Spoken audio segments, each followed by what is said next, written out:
Some things are not going right.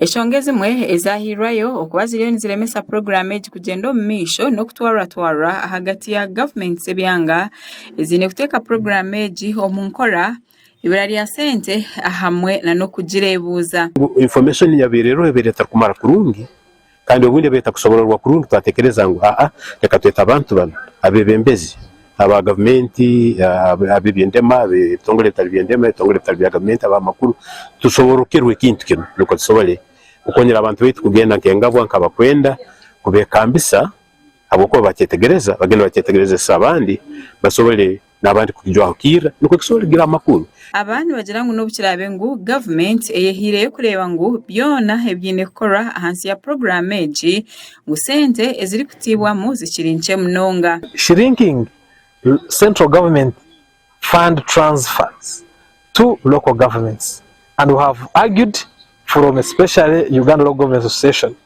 that the amount of money the share local governments get in this country is getting lower, less than 10%.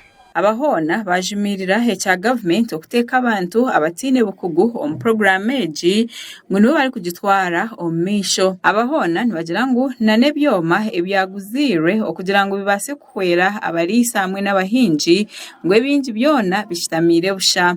There is a machine that was also donated under the same program. This UHT milk machine is at Toro Dairy.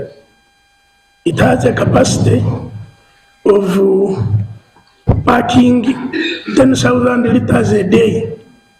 It has been there idle now 2 years.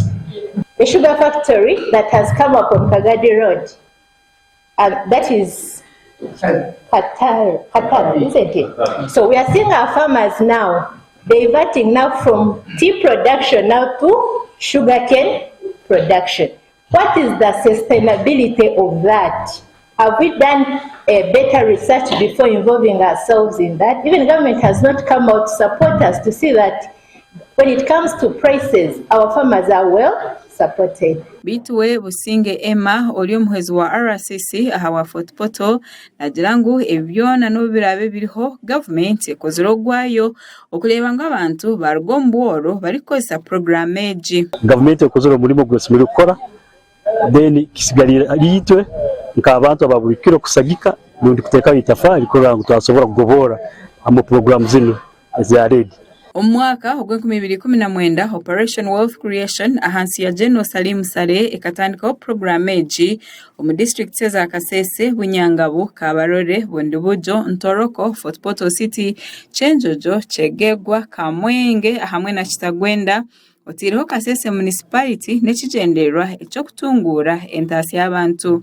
Program eji eriyo nekora engudo okwereza abahinji n'abarisa ebyo kubahwera kugita omutindo aha bintu byabo ahamwe nebindi. Beto taketegerize ngwino mugaso gwa mani kandi government negoza kugikozesa kurora abantu yabakonyera kuhemukiye kuba ne kwataho kumiki byentashe byabo nk'abantu ba community niko basobole kurakurana government etunga emisoro etunga abantu kwekore ibintu no kurangwa abantu basagike intekanizeno cyatambiriza moyo murungi kugamba ngo reka tweta abantu tubaze nabo handekanizeno.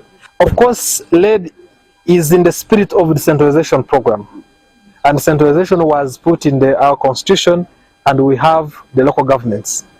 But of course we still have challenge, the hangover of central government still wanting to go and do things which are supposed to be a mandate of local government. Amakuraga gasha kwa Justin Nyakaisiki ahabwa Sky TV omuri Fort Portal.